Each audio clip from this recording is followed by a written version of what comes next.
अस्सलाम व्यूअर्स, मैं असगर चौधरी। आज जो उस अफसोसनाक वाक़ये के ऊपर बात करेंगे जो गुज़श्ता दिनों इस्लामाबाद की एक बड़ी शाहरा के ऊपर आया, जब एक नौजवान तालिब इल्म को कानून नाफ़िज़ करने वाले अदारे के जवानों की गोलियों का सामना था। और उसकी इंक्वायरी रिपोर्ट जो सामने आई है, उसे वफ़ाक़ी दारुल-हुकूमत की जो मिसाली पुलिस है ना, उसकी कारकर्दगी का पूरा पोल खोल के रखती है। उस रिपोर्ट में क्या कहा गया है, उससे पहले अगर एक बात करें, तो एक 21 साला नौजवान को इतनी बेदर्दी के साथ अगर आप मारेंगे और फिर उसके जिस्म के ऊपर 22 गोलियाँ के निशानात होंगे, तो फिर तो आप किसी सूरत किसी को मुतमिन नहीं कर सकेंगे। इससे पहले इस्लामाबाद के अंदर खैर एक पहले का हुआ उमर राठौर का, जो कि बिल्कुल वज़ीर-ए-आज़म इमरान खान की रिहाइशगाह से हार्डली कोई 1 किलोमीटर के फासले के ऊपर वो मासूम बच्चा था, जिसकी लाश कुछ अरसे बाद जाके अलमारी से मिली थी, और टेप ज़दा लाश। आज भी वो बाप जो है मुख्तार राठौर, वो अपने बच्चे के इंसाफ के असूल के लिए दर-बदर की ठोकरें खा रहा है।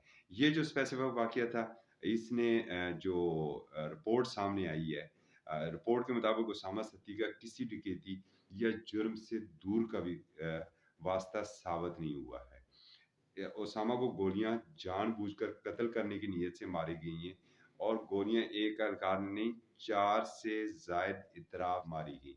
गाड़ी की कोई ऐसी साइड नहीं थी जिस साइड से उस नौजवान बच्चे के ऊपर गोलियां ना बरसाई गई हों।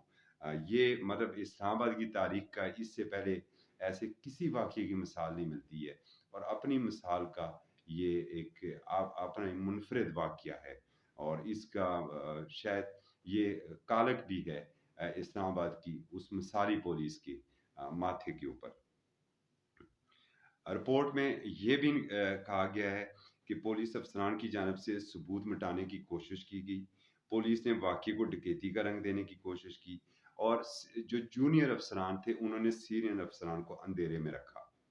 मकतूल को जो रेस्क्यू करने वाली जो रेस्क्यू 1122 है, उसको पहले गलत लोकेशन बताई गई, और ये इंतज़ार किया गया कि ओसामा जब तक मर नहीं जाता, उस वक़्त तक कोई रेस्क्यू की गाड़ी ना पहुँचे वहाँ पर, और उस इस चीज़ का यकीन किया गया कि जब ओसामा मर गया है, तो अब रेस्क्यू को बुलाया जाए, तब दोबारा रेस्क्यू की गाड़ी को रिकॉल करके वो लोकेशन दी गई।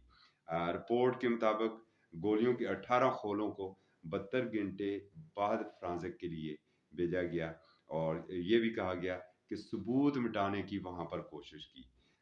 ओसामा सत्ती की गाड़ी पर 22 गोलियों की बूछाड़ की गई। इसकी लाश को पुलिस ने रोड पर ही रखा, जबकि पुलिस कंट्रोल ने 1122 को गलत एड्रेस बताया। ओसामा के कत्ल को 4 घंटे तक फैमिली से छुपाया गया। ये इससे भी ज़्यादा अफ़सोसनाक है। जुडिशल कमीशन की रिपोर्ट के मुताबिक ओसामा सत्ती को पुलिस ने बाकायदा मनसूबा बंदी के करके कत्ल किया। ये कमीशन की रिपोर्ट कह रही है कि ओसामा सत्ती को पुलिस ने बाकायदा मनसूबा बंदी करके कत्ल किया। और उसकी रुकी हुई गाड़ी पर एक नहीं बल्कि 4 इतराफ से गोलियों की बौछार की गई। फोरेंसिक रिपोर्ट के मुताबिक कुछ एहलकारों ने बैठकर और कुछ ने खड़े होकर फायरिंग की। ये भी एक हैरत अंगेज़ है। मौका-ए वारदात पर असला से लैस पुलिस एहलकार इख्तियार के नशे में नैत शहरी पर गोलियाँ चलाने के बाद इंतहाई खुश थे। ये रिपोर्ट में इंकशाफात हैं, और ये भी कहा गया है कि उसकी ताकि आम पब्लिक ना देख सके, उसकी गाड़ी के चारों इतराफ में जो है वो पुलिस की गाड़ियाँ लगी थी। कमीशन की रिपोर्ट के मुताबिक बाद में आने वाले डिप्टी अफ़सर, तहकीकाती टीमें भी अपने पेटी भाइयों के साथ मिल गए। ज़ख्मी उसामा को अस्पताल ले जाने के बजाय सड़क किनारे रख दिया गया। जाए वक़ुआ पर चारों तरफ पुलिस की गाड़ियाँ लगा दी गईं, ताकि ये लोग मंज़र ही ना देख सकें। फिर ओसामा सत्ती की मौत का इंतज़ार किया गया।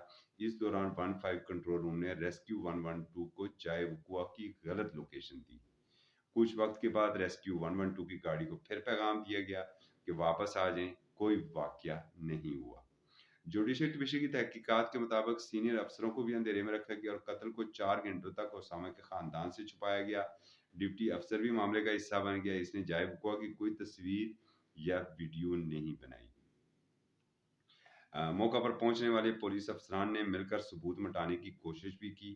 آئی جی اسلام آباد نے معاملے پر کچھ نہ کیا، اور شاید یہی وجہ ہے کہ ان کو تبدیل کر کے جو نئے آئی جی ہیں قاضی جمیل الرحمان، جو ڈی آئی جی ہزارہ تھے، انہیں وہاں سے تبدیل کر کے اسلام آباد کا آئی جی لگایا گیا۔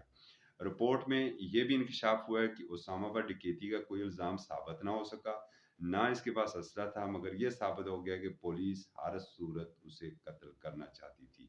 رپورٹ میں کہا گیا اسلام آباد کی انسداد دہشت گردی اسکواڈ اے ٹی ایس کو ایس او پی سے متعلق کچھ علم ہی نہیں، نہ ہی S P A T S S O P سے متعلق کمیشن کو کچھ دکھا اور بتا سکے۔ واقعہ ثابت کرتا ہے کہ پولیس بغیر کسی ایس او پی کے من مرضی سے کام کر رہی ہے۔ یہ وزارت داخلہ اور بالکل وزیر اعظم آفس کی ناک کے تلے اگر یہ رپورٹ جو سامنے آئی ہے، یہ ایک سوالیہ نشان ہے۔ اور کمیشن نے یہ بھی کہا ہے کہ S P A T S, S P investigation, S P I 9، D S P Ramna, S H O Ramna, S H O Karachi company, duty officer Ramna کو فوری طور پر ہٹانے کی سفارش کی ہے۔ کمیشن نے اسلام آباد میں پولیس نظام کا اثر نو جائزہ لینے، نفسیاتی تربیت، ایس او پیز کی اطلاق اور تمام کالے شیشے والی گاڑیوں کے پرمٹ کینسل کرنے کی سفارش بھی کی ہے۔ یہ جو واقعہ ہوا تھا یہ اشارہ کشمیر پر ہوا تھا، اور اس میں ابتدائی طور پر جو ہے پولیس نے اس کو ڈکیتی کا رنگ دیا تھا۔ بعد ازاں ان 5 پولیس اہلکاروں کو حراست میں لے کر ان کے خلاف انسداد دہشت گردی اور قتل کی دفعات کے تحت ایف آئی آر درج کی گئی تھی۔ اسامہ ستی کے قتل کے بعد جو سب سے پازیٹیو فیس سامنے آیا ہے وہ اسلام آباد کی سول سوسائٹی کا تھا۔ اسلام آباد کی سول سوسائٹی، اسلام آباد کے طلبہ سڑکوں پر نکلے اور انہوں نے مسلسل ایک پریشر بلٹ رکھا حکومت کے اوپر، اور حکومت نے اس کے بعد پھر یہ جو وزارت داخلہ نے یہ انکوائری کمیشن بنایا تھا، اور جیسے یہ رپورٹ آئی ہے اسی روز ہی اسامہ کے والد کی جو وزیر اعظم عمران خان سے بنی گالہ میں ملاقات بھی ہوئی ہے۔ وزیر اعظم نے ان سے تعزیت بھی کی اور ان سے پوچھا ہے کہ کیا آپ اس رپورٹ کے اوپر مطمئن ہیں؟ اگر آپ مطمئن ہیں تو ہم آگے جائیں گے، اگر آپ مطمئن نہیں ہیں تو آپ جس طرح چاہیں گے ہم اس طرح تحقیقات کریں گے۔ نئے آئی جی اسلام آباد، ان سے بڑی توقعات ہیں۔ قاضی جمیل الرحمان صاحب، انہوں نے ہزارہ کے اندر بہت اچھا ڈیلیور کیا اور ڈیلیور کر کے انہوں نے دکھایا ہے۔ یہ جو افسوسناک واقعہ ہے، ایک ماں کا لخت جگر اس سے چھینا گیا، اور یہ جس بربریت کا مظاہرہ کیا گیا ایسا تو کم از کم دہشت گرد بھی نہیں کرتے، وہ بھی 1 2 4 گولیاں مارتے ہیں۔